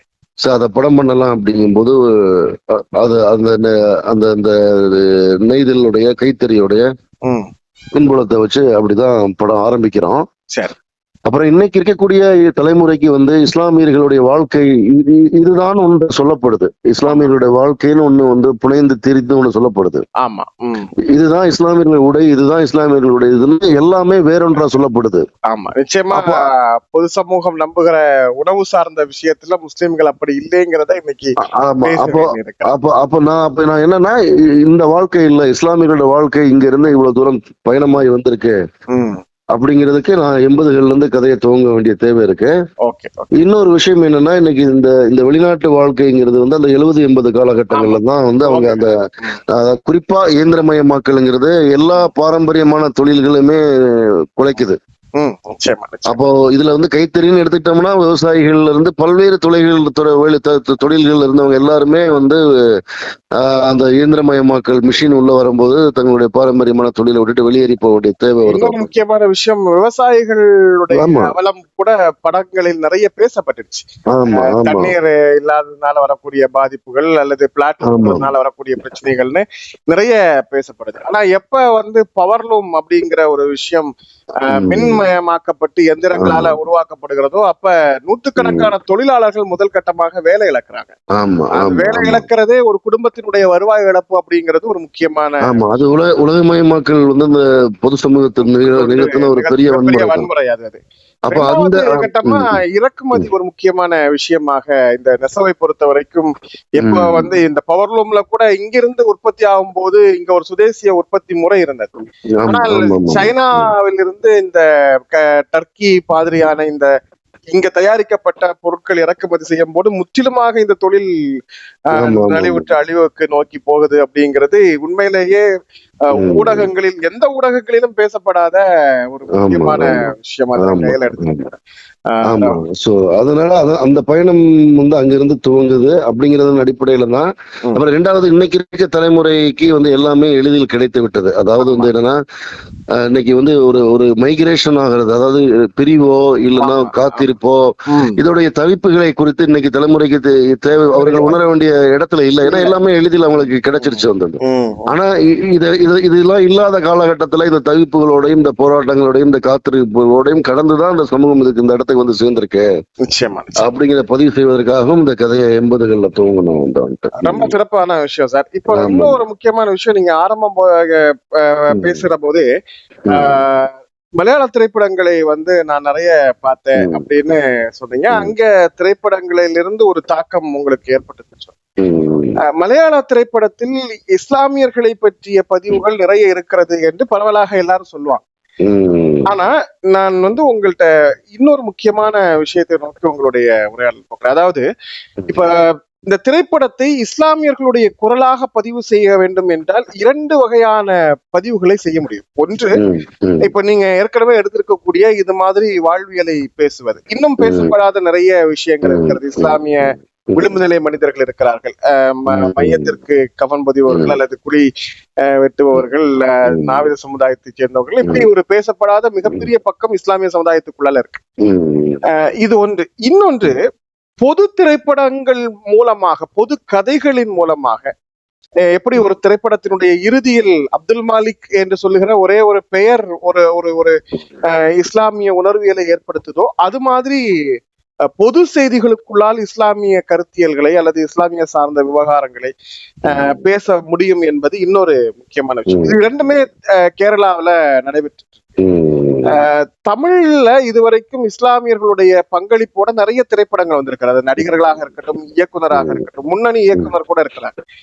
இந்த 2 முயற்சியுமே இதுவரைக்கும் தமிழ்ல எடுக்கப்படல. குறிப்பா இப்ப நம்ம வாழ்வியலை காட்டி வெற்றி பெற்றிருக்கிறோம். ஆனால் இது ஒரு இஸ்லாமிய திரைப்படம், இஸ்லாமியர்களை பற்றிய திரைப்படம் என்பதுதான் பிரச்சாரமாக செய்யப்பட்டது. இதையே வந்து எல்லா திரைப்படங்களை போன்றும் ஒரு பொது திரைப்படமாக உருவாக்கி அதில் இஸ்லாமியர்களின் வாழ்க்கையை பேச முடியும் என்கிற எண்ணத்தை நீங்க எப்படி பாக்குறீங்க? அதற்கான சாத்தியப்பாடுகள் எப்படி இருக்கும்? வெற்றி இல்ல 2 விஷயம் என்னன்னா, இப்ப இதுல குறிப்பிட்ட 2 நீங்க இதுக்கு முன்னாடி பேசின 2 விஷயங்களை தொட்டு பேசணும். வந்து ஒண்ணு, மலையாளம் இண்டஸ்ட்ரியை பொறுத்த வரைக்கும் அங்க வந்து வளைகுடா நாடுகளுக்கு சென்று சம்பாதித்து திரும்புபவர்கள் அதிகமான ப்ரொடியூசர்ஸா இருக்காங்க. இரண்டாவது, கலை பண்பாட்டு தளத்துல அவங்களுக்கு வந்து நம்ம வந்து வைக்கம் முகமது பஷீர்ல இருந்து, குணத்தில் குஞ்சப்தாலாவில இருந்து, ஷிஹாபுதீன் பொய்த்துக்கடன்ல இருந்து இஸ்லாமிய இலக்கியங்கள் வந்து மலையாள இலக்கியங்களுக்கு பெரிய அளவுல கான்ட்ரிபியூட் பண்ணிருக்காங்க. சோ அப்போ அவங்க வந்து இஸ்லாமிய வாழ்வியலை பொதுவாவே அவங்களுடைய இருப்பிடங்களாவே பாத்தீங்கன்னா தனித்தனி குடியிருப்புகளாகவே இருக்காது. ஒரு ஹிந்து வீடு இருக்குன்னா அதை சுற்றி 2 ஒரு முஸ்லீம் வீடு இருக்கும், ஒரு கிறிஸ்டின் வீடு இருக்கும். அப்ப இயல்பாவே அந்த லேண்ட்ஸ்கேப் ஜியோகிராபிக்கல் சொல்லக்கூடிய வகையிலையும் சரி, அவங்களுடைய வாழ்வியல் அடிப்படையிலுமே அரசியலாவும் சரி, படைப்பாவும் சரி, கலை பண்பாட்டு தலைமையிலே அவங்களோட இணைந்து வாழக்கூடிய ஒரு சூழல் இருக்கு. அதை எல்லாத்தையும் தாண்டி வந்து அங்க இஸ்லாமியர்களுடைய எண்ணிக்கை சதவீதத்துல கொஞ்சம் அதிகமாவும் இருக்கு. வந்து இங்க இருக்க தமிழ்நாடு ஒப்பிடும் போது வந்து அப்போ அங்க வந்து ஒரு மலையாளம் சினிமாவில முஸ்லிம்கள் சினிமாவுக்கான ஒரு பிசினஸ் இருக்கு. வந்து நம்பிக்கை இல்ல, இடமே இருக்கு, அதுக்கான இடம், ஸ்பேஸ் இருக்கு. அப்புறம் என்னன்னு கேட்டீங்கன்னா, கலை பண்பாடு தளத்திலுமே கடந்த 15-20 சுதந்திரத்துக்கு பிறகு, அதாவது இந்தியா சுதந்திரம் அடைந்த காலகட்டத்தில இருந்து இஸ்லாமிய இலக்கியங்கள், இஸ்லாமிய நாடகங்கள், இஸ்லாமிய சினிமாக்கள் கலை பண்பாட்டு தளத்திலுமே அங்க நிறைய வேலை செய்யப்பட்டு வந்துட்டே இருக்கு. கண்டிப்பா இன்னைக்கு வந்து நம்ம வந்து ஒரு உஸ்தாத் ஹோட்டலையோ இன்னைக்கு இருக்கக்கூடிய ஒரு சுலேகா மன்சுல இன்னைக்கு வரக்கூடிய படங்களை பாக்குறோம்னா அதுக்கு முன்னோடியான நிறைய சினிமாக்கள் மலையாளத்துல இருக்கு. அது ஒண்ணு. ஆனா தமிழ் சூழல்ல பாத்தீங்கன்னா கடந்த 15 வருடங்களாக கலை பண்பாட்டு தளத்துல இஸ்லாமியர்கள் தளத்துல எந்த வேலையுமே நடக்கப்படல வந்து. நிச்சயமா நிச்சயமா. இன்னும் சொல்ல போனா அது மழுங்கடிக்கப்பட்டிருக்குன்னு வேணா நான் ரொம்ப கடுமையான ஒரு விமர்சனத்தை முன்வைக்கலாம். அதை நிறைய பேர் அதை காயப்படுத்த கூட செய்ய வேண்டும். ஆனா அதான் உண்மை. இங்க வந்து இருக்கக்கூடிய எல்லா கூர்மையான விஷயங்களையுமே நம்ம வந்து தட்டி தட்டி தட்டி தட்டி மழுங்கடிச்சு பொது சமூகத்தில இருந்து நம்ம வந்து அரசியலாவும் சரி எல்லா வகையிலுமே சரி நம்மளுடைய பிரதிநிதித்துவமா ரொம்ப குறைஞ்சு வந்துகிட்டே இருக்கிறோம். சோ அப்போ தமிழ் இண்டஸ்ட்ரியை பொறுத்த வரைக்கும் இஸ்லாமியர்களுடைய படங்கள் வந்து வருவதற்கு நீங்க சொன்னீங்க இல்லையா, அழகா சொன்னீங்க, 60-70 காலகட்டங்கள்ல இஸ்லாமியர்கள் ரொம்ப சரியா இருந்தாங்க, சரியா காட்டப்பட்டாங்க. ஏன்னா எப்படி வளைகுடா நாடுகளை சார்ந்தும் எப்படி வளைகுடா நாடுகள் வந்து பணம் சம்பாதிச்சு வரவங்க ப்ரொடியூசரா இருக்கிறதுனால அது ஒரு வியாபாரமாவும் இருக்கிறதுனால கேரளாவில் இருக்கிறதுனால நீங்க வந்து இஸ்லாமியர்களை குறித்த தவறான சித்தரிப்புகளை உருவாக்க முடியாது. நிச்சயமா. அதேதான் இங்க சொல்லி முடிச்சிடலாம். அதிகமா இருக்காங்க. எந்த கருத்தும் உள்ள வரவதற்கான வாய்ப்பு இல்ல. உதவி இயக்குநர்கள் இருந்து கேமராமேன்ல இருந்து நடிகர்கள், குறிப்பா நடிகர்கள் முடிவு செய்யக்கூடிய இதேதான் இங்க 60-70 கட்டங்கள்ல இதேதான் இங்க தமிழ்ல இருந்தது. குறிப்பா 60-70 கட்டங்கள்ல கருப்பு வெள்ளை சினிமாக்கள்ல ஏன் வந்து மேரே நாம் அப்துல் ரஹ்மான், அப்ப BS அப்துல் ரஹ்மான்ங்கிறவர் அன்னைக்கு வந்து சினிமாக்களுடைய பெரிய இன்வெஸ்டர்ஸாவோ நேரடி இன்வெஸ்டராவோ இல்ல மறைமுகமான பொருளாதாரத்தை பைனான்சியராகவோ இருந்தாரு. அப்ப இயல்பாவே அன்னைக்கு இருக்கக்கூடிய காலகட்டத்துல நீங்க சொன்ன மாதிரி குடை வள்ளல்களா பயங்கரமான தன்வந்தர்களா காட்ட வேண்டிய இடம் எங்க இருந்து உருவாகுதுன்னா அன்னைக்கு வந்து இன்வெஸ்டர். அப்ப மெயினான பாயிண்ட் என்னன்னா இன்வெஸ்டரோ பினான்சியரோ தான் ரெண்டு இடத்தையுமே முடிவு செய்றாங்க மலையாள இண்டஸ்ட்ரியா வந்து. ஆனா தமிழ்ல இப்ப சமீப காலமாக இன்வெஸ்டர்ஸ் இருக்காங்க. இப்ப என்னையும் சேர்த்து தயாரிப்பாளர் சங்கத்துல தயாரிப்பாளர்களா இருக்கவங்களோட எண்ணிக்கை உறுப்பினர்களா இருக்கவங்க ஒரு 60-62 பேர் இருப்பாங்க. இப்ப இங்க வந்து இதுக்கு முன்னாடி நடிகர்களாவோ இல்ல முதலீட்டாளர்களாவோ இல்ல வந்து இந்த டெக்னீஷியன்ஸாகவோ நிறைய முஸ்லிம்ஸ் இருக்காங்க, இருந்துட்டே இருக்காங்க. ஏன் உருவாகலன்னு ஒரு பெரிய கேள்வி இருக்கு. ஏன் தமிழ் சினிமா உருவாகல, முஸ்லிம் வாழ்க்கையை வந்து இங்க பதிவு செய்யலைங்கிற கேள்விக்கு அடிப்படையில இங்க ஒரு சிக்கல் என்னன்னா வந்து தங்களை முஸ்லிம் அடையாளங்களோட வெளிப்படுத்தக்கூடிய ஒரு சின்னதான ஒரு அச்ச உணர்வு இருக்கு. அது தனிநபர்களை நம்ம குற்றம் சுமத்த முடியாது. ஒரு ஹவுஸ் ஓனர் வந்து ஒரு முஸ்லீமுக்கு வீடு தரலங்கிறதுக்காக பிரச்சனையை ஹவுஸ் ஓனருங்கிற புள்ளியில சுருக்கிட முடியாது இல்லையா? அப்ப அது ஒரு சமூகம் பெரிய ஒரு பிம்பத்தை உருவாக்கி வைத்திருக்கோங்கிறதா முக்கியமான. ஆமா, இல்ல சர்வதேச வலைப்பின்னலுக்குள்ளார ஒரு இஸ்லாமியர்கள் வேட்டையாடப்படக்கூடிய ஒரு அரசியல் இருக்குங்க, ஒரு உளவியல் இருக்கு. அந்த உளவியல் அடிப்படையில தான் இங்க இஸ்லாமியர்கள் தங்களுடைய அடையாளத்தோடையோ தங்களுடைய வாழ்க்கையோடையோ தங்களை வெளிப்படுத்துறதுல இஸ்லாமியர்கள் முன் வரவே இல்லை. இதே கடையநல்லூர், இந்த கதை நடக்கக்கூடிய கடையநல்லூர்ல இருந்து வந்த MA கஜான்னு ஒரு பெரிய, அந்த காலகட்டத்துல அவருக்கு பேரே வெள்ளிக்கிழமை ராமசாமின்னு சொல்லுவாங்க. அவரும் ராமநாராயணன் ரெண்டு பேரும் இணைந்து ராம் ரஹீம்ங்கிற பேர்ல நிறைய படங்களுக்கு திரைக்கதை எழுதியிருக்கிறாங்க. அவருடைய கம்பெனியுடைய பேரே அவர் விஜயகாந்த் இன்ட்ரோடியூஸ் பண்ணிருக்காரு நடிகரா. அவர்கிட்ட உதவியாளரா இருந்தவர் தான் அகத்தியன். சோ அவருடைய கம்பெனியுடைய பேர் பாத்தீங்கன்னா வந்து கடையநல்லூர் சினி கிரியேஷன்ஸ். ஊர் பேர்ல வச்சிருக்காரு. ஆனா கடையநல்லூர் சினி கிரியேஷன் கம்பெனி பேரா இருந்தாலும் கடையநல்லூர் பற்றிய வாழ்க்கையை வந்து பதிவு செய்யலங்கிறத அவர் குற்றமா சொல்ல முடியாது. இங்க வந்து அப்படியான உளவியல் இருக்குன்னு சொன்ன இல்லையா? அந்த வாய்ப்பை ஏற்படுத்துறது சிக்கல். ஆமா, சரி. அதை தாண்டி வந்து இன்னொரு விஷயம் என்னன்னு கேட்டீங்கன்னா, நீங்க ரொம்ப அழகான ஒரு கேள்விக்கு நான் வர்றேன். இங்க வந்து செக்குலர் முஸ்லிம்ஸ், அதாவது இந்தியா வந்து 2 முஸ்லிம்களை வகுத்து வச்சிருக்க வேண்டும்.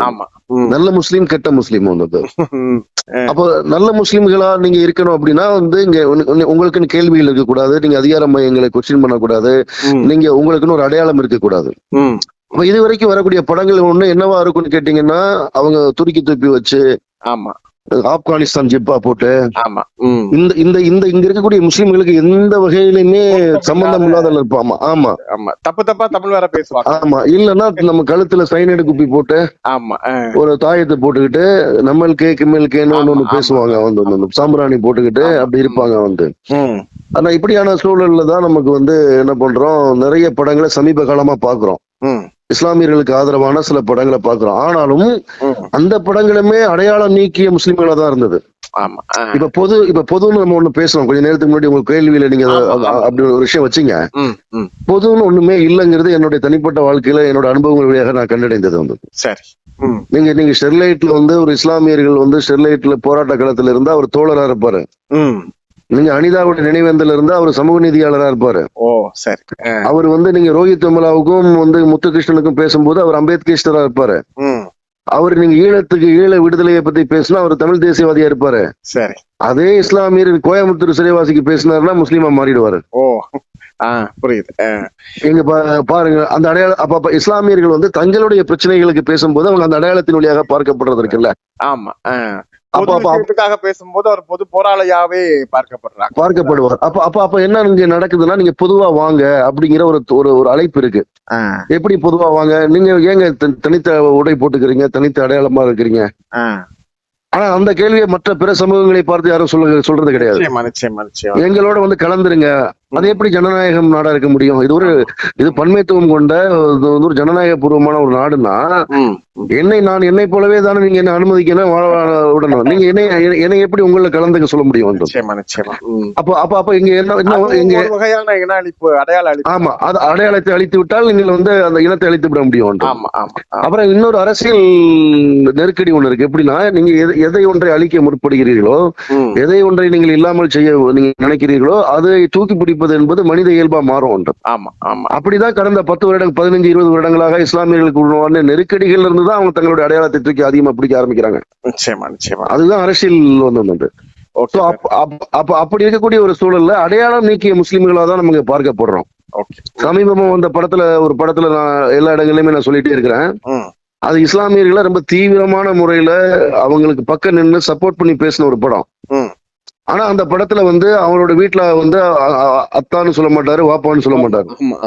அவர் அப்பான்னு சொல்லுவாரு. வெளியில பாத்தீங்கன்னா அவர் அழைச்சிட்டு போகக்கூடிய அந்த போலீஸ் அவர் நாத்திகனா இருப்பாரு. அந்த நாத்திகன் கோவிலுக்கு வெளியே நிற்பாரு. ஆனா இவர் கோயிலுக்குள்ள போய் திருநீர் பூசிப்பாரு. அப்ப இயல்பா என்ன சொல்லுதுன்னா, நீ செக்குலர் முஸ்லீம் ஆயிரு, நீ உன்னுடைய அடையாளத்தோட நீ இருக்காத. சரி, நீங்க ஒரு நாத்திகனுக்கு கோயிலுக்கு வெளியே இருக்கணும் அனுமதிக்கக்கூடிய இடம் இருக்குது, சுதந்திரம் இருக்கு. அதையே ஒரு இஸ்லாமியனுக்கு இல்லைங்கிற ஒரு கேள்வி வருது இல்ல. அப்ப நான் என்ன நினைக்கிறேன் அப்படின்னா, அடையாளம் நீக்கப்பட்ட முஸ்லிம்களாவே நிறைய படங்களை பாக்குறேன். ஒரு வில்லன் தான் அவர் முகமது ஹாலிதுன்னு தெரிஞ்சு ஷாக் ஆகணும். நான் ஏன் ஆடியன்ஸ் சாமானியன் ஏன் ஷாக் ஆகணும்? அப்ப சாமானியன் ஷாக்கார போல அதுவும் ஒரு பெயர், அவ்வளவுதான். அந்த பேரு மட்டும் இல்ல. பொது சமூகத்துக்குள்ளார இஸ்லாமியர்கள் வெள்ளத்துல நின்று ஹெல்ப் பண்ணுவாங்க, பொது சமூகத்துல ஜல்லிக்கட்டுல ஹெல்ப் பண்ணுவாங்க. பெற்ற பிள்ளைகளாலேயே இல்ல பெற்றோர்களாலேயே தூக்கி எறியப்பட்ட கொரோனா நோயாளிகளை கொண்டு போய் புதைப்பார்கள். அப்படிங்கக்கூடிய வரலாறை கண்கூடாக நம்முடைய சமகாலத்திலே பாக்குறோம். ஆனா போதும் நம்ம என்ன பண்றோம்னா அந்த அந்த அடையாளத்தோட அவங்களுக்கு காட்டுற போது சினிமால ஒவ்வாமை வரும்னு நமக்கு ஒரு தோணல் இருக்கு. கட்டாயமா. அப்ப என்ன பண்றோம், அந்த ஒவ்வாமை வந்துடக்கூடாதுங்கிறதுக்காக நம்ம கவனமா என்ன பண்றோம், அந்த அடையாளத்தை நீக்கிட்டு கடைசியாக படம் முடியும் போது நம்ம ஒண்ணு சொல்றோம், இல்ல என்னோட பேர் இப்படிதான் சொல்றது. இது அவங்க திட்டமிட்டு தான் பண்ணுவாங்கன்னு கேட்டா திட்டமிட்டே பண்றதுல அதுதான் பிரச்சனை. இஸ்லாமியர்களுக்கு ஆதரவா நின்று இஸ்லாமியர்களுக்கு கூட நின்று பேசணும்னு நினைக்கிறவங்களுடைய சப்கான்சியஸ்லயே அப்படிதான் இருக்க வேண்டும். கண்டிப்பா நம்ம முதல்ல பேசும்போது பேசுன மாதிரி ஒரு முக்கியமான விஷயம், மத்த எந்த வில்லனுடைய பெயரும் எந்த தாக்கத்தையும் ஏற்படுத்துறது இல்லை. எந்த எதிர்மறையான செயல் செய்யக்கூடியவனுடைய பெயர் எதுவாக இருந்தாலும் அது அந்த கதாபாத்திரத்தையோ அது சார்ந்தவங்களையோ எந்த தாக்கத்தையும் ஏற்படுத்தும். ஆனால் அதே திரைப்படம் அதே கதாபாத்திரத்தின் பெயரை ஒரு இஸ்லாமியன் பெயரோடு வைக்கிற போது அது ஒரு சமூகத்தின் மீது தாக்கத்தை ஏற்படுத்துகிற அளவுக்கு சிக்கல. அப்புறம் குறிப்பா இன்னொரு விஷயம் என்னன்னு கேட்டீங்கன்னா, நீங்க இதுவரைக்கும் இஸ்லாமிய அடையாளங்கள் எதுக்கெல்லாம் பயன்படுத்தப்பட்டிருக்கு சினிமால நீங்க பாத்தீங்கன்னா, அந்த வில்லன் கழுத்து அறுக்கும் போதோ அதுக்கு பின்னாடி ஒரு பாங்கு சத்தமோ இல்ல ஒரு யாசின் சவுண்டோ, அப்போ இந்த அடையாளங்கள் எல்லாம் இதுக்கு முன்னாடி வேற ஒன்றா பயன்படுத்தப்படும் போது நான் ஒரு அடையாளத்தோட ஒரு படம் பண்ண விரும்புறேன். நான் என்ன நினைக்கிறேன்னா, நான் இதற்கு முன்னாடி தேவர் சமூகத்தை சார்ந்த தேவர்களுடைய சாங்கீதங்கள் சடங்குகள் உள்ள எல்லா படத்தையும் நான் பார்த்திருக்கேன். நிச்சயமா தலித்துகளுடைய வாழ்க்கையில கூடிய சாங்கீதங்கள் சடங்குகளோட கூடிய படத்தை நான் பார்த்திருக்கிறேன். இன்னும் சொல்ல போனா ஏலியன்டா அவதார் மாதிரியான படங்கள்ல வேற்று கிரகத்திலிருந்து வர்ற ஒரு ஏலியன்ட்ட கையில ஒரு பூ விழும். அந்த பூ ஒரு ஆசீர்வதிக்கப்படக்கூடிய பூவா இருக்கு. அதனால அவனை ஏற்றுக்கொள்ளலாம். இந்த ஊருக்கு ஒரு செய்தியை கொண்டு வந்திருக்கான ஒரு சடங்கு இருக்கு, பழங்குடிகளோட ஒரு சடங்கு இருக்கு. அந்த சடங்கு வரக்கூடிய படத்தை நான் பாக்குறேன். அது எல்லாம் இதெல்லாம் நான் பார்த்திருக்கேன். ஆனா இஸ்லாமிய சடங்குகளை வந்து நான் பார்க்க மாட்டேன், அப்படி இஸ்லாமிய சடங்குகளோட அப்படின்னு வந்து சொல்றது இல்ல. அதெல்லாம் தவிர்த்துருங்க, நீங்க அது வேண்டாம் அப்படின்னு சொல்லப்படக்கூடிய இடத்துலதான் நம்ம என்ன பண்றோம், இல்ல இல்ல நான் அந்த அடையாளத்தோட படம் பண்றேன் அப்படிங்கறதான் அதை பண்றோம். முதல்ல சொன்ன மாதிரி இதற்கு ஒரு அசாத்தியமான தைரியம் வேண்டும். உண்மையிலேயே அந்த தைரியத்தோடு இந்த திரைப்படத்தை வந்து எடுத்து இன்னைக்கு வெற்றிகரமா கொண்டு வந்திருக்கீங்க. தொடர்ந்து மற்ற படங்களுக்கு கிடைக்காத ஒரு மிகச்சிறந்த அங்கீகாரம், சின்ன சின்ன விமர்சனங்களுக்கு இருந்தாலும் பெரிய அளவில் மக்கள் வந்து நாம் எதிர்பார்த்ததை விட எதிர்பாராத அளவில் சில கொண்டாட்டங்கள், வெற்றி விழாக்கள், பாராட்டு விழாக்கள்னு ஹபீபியை ஒட்டுமொத்த தமிழ் மக்கள், முஸ்லிம் சமூகம் கடந்த தமிழ் மக்கள் வந்து கொண்டாடி வருகிறார்கள் அப்படிங்கிறத நாம இப்ப பார்க்கிறோம். இந்த முயற்சி நம்ம இன்னும் சொல்ல போனால் அடுத்த கட்டத்திற்கு தமிழ் சினிமா உலகை கொண்டு சென்றிருக்கிறது என்று தொடர்ச்சியாக இந்த படம் குறித்து மதிப்பீடுகள் செய்த திரைத்துறையினருடைய கருத்தை வைத்து புரிஞ்சுக்க முடியுது. உங்களுடைய பார்வை, அடுத்த கட்டம் இந்த தமிழ் முஸ்லிம்கள் பற்றிய இந்த சினிமாவினுடைய இடம் என்னவாக இருக்கு? இல்ல, ஆக்சுவலி வந்து உண்மையாவே சொல்ல போனா இது என்னுடைய அசாத்தியமான துணிச்சல்னு சொல்றதை விட நான் மக்கள் மீது வைத்திருக்கக்கூடிய ஒரு அசாத்தியமான நம்பிக்கையா அதை பார்க்கலாம். ஏன்னா இவர்கள் எல்லா காலகட்டத்திலையும் நல்ல படைப்புகளை மதம் தாண்டி, சாதி தாண்டி, அடையாளம் தாண்டி அங்கீகரிச்சிருக்கிறாங்க. சோ அந்த அங்கீகரிப்பாங்கிற நம்பிக்கை எனக்கு இருந்தது. அப்புறம் இன்னொரு விஷயம் என்னன்னா வந்து அடுத்த கட்டம் என்பது நிச்சயமாக இன்றைக்கு இருக்கக்கூடிய இந்த பதிவு செய்யப்படலைங்கிறது மட்டுமே இல்ல, அரசியலாகவுமே இன்னைக்கு வந்து காட்சி ஊடகங்கள் வழியாக இஸ்லாமியர்கள் கடந்த 15, 20, 30 வருடங்கள் கூட சொல்லலாம், 30 வருடங்களாக இஸ்லாமியர்கள் குறித்து உருவாக்கப்பட்ட பிம்பங்களை இந்த படம் வந்து உடைக்குது. அந்த பொது புத்திகளை இந்த படம் வந்து கொஞ்சம் அசைச்சு பாக்குது அப்படிங்கிறத பொது சமூகத்திலிருந்து வரவங்க சொல்றாங்க. சோ அப்ப எந்த நோக்கத்துக்காக இந்த படம் உருவாக்கப்பட்டுச்சோ அந்த நோக்கத்தின் அளவுல ஒரு பெரிய வெற்றியா பாக்குறோம். அதை தாண்டி இன்னைக்கு வந்து ஒரு 4வது வாரம் வந்து குறிப்பிட்ட திரையரங்குகள்ல ஒரு எந்த நடிகர்கள் பலமே இல்லாத, இன்னும் சொல்ல போனா முற்றிலும் 99% விழுக்காடு வந்து புதிய முகங்கள் வந்து 99 விழுக்காடு புதிய முகங்கள் மட்டுமே கிடையாது. இந்த படத்தை பொறுத்த வரைக்கும் இதுவரைக்கும் வணிக சினிமாவுக்கான சூத்திரங்கள்னு சொல்லப்பட்ட வணிக சினிமாவுக்கான சூத்திரங்கள் சொல்லப்பட்ட வில்லன், அதிரடியான காட்சிகள், அதிரடியான திருப்பு முனைகள், அப்புறம் இன்னும் சொல்ல போனா வந்து மயிர்கூச்செறியும் வசனங்கள், குத்துப்பாட்டு, கிளுகிழப்பு எதுவுமே இல்லாம, அதாவது ஒரு வகையில் இந்த படம் வந்து பொது புத்தியில வந்து இருக்கக்கூடிய இஸ்லாமியர்கள் பற்றிய கற்பிதத்தை மட்டும் உடைக்கல, சினிமானா இப்படிதான் இருக்கணுங்கிற கற்பிதத்தையுமே அதையுமே உடைச்சிருக்கு. அது வந்து இல்லாம 2.5 மணி நேரம் ரசிகர்களை உட்கார வைக்க முடியுங்கிறதையும் இந்த திரைப்படம். ஆமா, அதுக்கு காரணம் என்னன்னா அது வந்து மக்களுடைய ரசனை மேம்பட்டு இருக்கிறது ரொம்ப முக்கியமான விஷயமா நான் பாக்குறேன். ஏன்னா ஒரு படைப்பு வெற்றி என்பது வந்து ஒரு இயக்குனருடைய ரசனையில இருந்து மட்டுமே வர்றது கிடையாது. மக்கள் வந்து இடைப்பட்ட கொரோனா போன்ற காலங்களில ஓடிடிகள்ல நல்ல சினிமாக்களை, குறிப்பா மலையாள சினிமா மாதிரியான படங்களை தொடர்ந்து கவனிச்சுட்டு வர்றாங்க வந்து. அதனால வந்து அப்புறம் எல்லாத்தையும் தாண்டி அரசியலா மக்கள் வந்து இன்னைக்கு ரொம்ப கான்சியஸா இருக்காங்க. இன்னைக்கு நம்மளை சுத்தி என்ன நடக்குது, ஏன் இந்த குறிப்பிட்ட சாராரை வந்து இந்த தொடர்ந்து இவ்வளவு வெறுப்பு பிரச்சாரங்கள் செய்யறாங்க அப்படிங்கிற ஒரு மத நல்லிணக்கம் இயல்பாவே இந்த மண்ணில் இருக்கு. அதை தாண்டி ஒரு அரசியல் புரிந்துணர்வு இன்னைக்கு இருக்கக்கூடிய தலைமுறைகிட்டையுமே, இன்னைக்கு இருக்கக்கூடிய பொது சமூகத்தில் இயங்கக்கூடிய முற்போக்காளர்கள்ட்டுமே அது அதிகமா காணப்படுது. அதனால அவங்க என்ன பண்றாங்க, இந்த படத்தை பயங்கரமா கொண்டாடி தீக்குறாங்க. ஒரே நபர் வந்து 4 கட்டுரைகள்லாம் எழுதுறாங்க. சிறப்பு. ஆமா, அதிகமான பார்வையிலையும் திரும்ப எழுதிட்டு இருக்கு. ஆமா, எழுதப்படுது. ஆனா இதுல என்னன்னா, இதுல முக்கியமான ஒரு விஷயம் என்னன்னா, நான் ஒன்றை கவனிக்கிறேன்னா கடந்த 20 வருடங்களாக சினிமாவில நான் எவ்வளவோ நல்ல படங்கள் வந்திருக்கு, கொண்டாடப்பட்டிருக்கு. ஆனா எந்த படங்களுக்குமே இவ்வளவு அதிகமாக எழுதப்படவே இல்லை வந்து. ஆமா, கட்டாயமா. இங்க வந்து 1/2 மணி நேரத்துக்கு 2 கட்டுரைகளை வந்து எழுதப்படுறதா சர்வேல சொல்றாங்க வந்து. அதே நேரத்துல போய் புதுமையான ஒரு விஷயத்தை கொண்டு சேர்த்து. ஆமா அதே நேரத்துல விமர்சனங்கள், நான் ஒரு பொதுவான விமர்சனங்களா ஒரு இக்கு வச்சு இது அதாவது நீங்க ஒரு விஷயம் ரொம்ப ஆழமா உங்களுடைய எஃப்எம் வழியாக நான் பதிவு செய்ய விரும்புறேன். இப்ப இஸ்லாமியர்கள் மீதான வெறுப்பை கட்டமைக்கக்கூடிய படங்கள் முழுமையாக இருந்துதான் நம்ம அதை எதிர்க்கிறோமானா கேட்டா கிடையாது. அது ஒரு போஸ்டர் டிசைன் பண்ற அளவுலயே தோற்றப்படமா தான் அது வருது. ஆமா. ஆனாலும் அதோடைய சித்தாந்தம் என்னவா இருக்கோ அதை நம்ம வந்து ஸ்மெல் பண்ணி அதை எதிர்க்கிறோம். இது வரைக்கும் வந்து இந்தியாவில வந்து இஸ்லாமிய வெறுப்பு சினிமாக்களையோ இல்ல சிறுபான்மை வெறுப்பு சினிமாக்களையோ நம்ம அப்படிதான் எதிர்க்கிறோம். ஆமா. ஆனா ஹபிபி மாதிரியான படங்களுக்கு இக்கு வச்சு எழுதுறவங்க, போதாமையா எழுதுறவங்க, இது இன்னும் சரியா வந்திருக்கலாம், இது இன்னும் சரியா வரலன்னு எழுதுறவங்க கிட்ட ஒரு பொதுத்தன்மையை நான் பாக்குறேன். அவர்கள் எல்லோரும் யாருன்னு கேட்டீங்கன்னா அதிகப்படியா இஸ்லாமியர்களா இருக்காங்க வந்து. ஓ சரி. எல்லாரையும் பொதுவா சொல்லல, எல்லா இஸ்லாமியர்களையும் சொல்லல.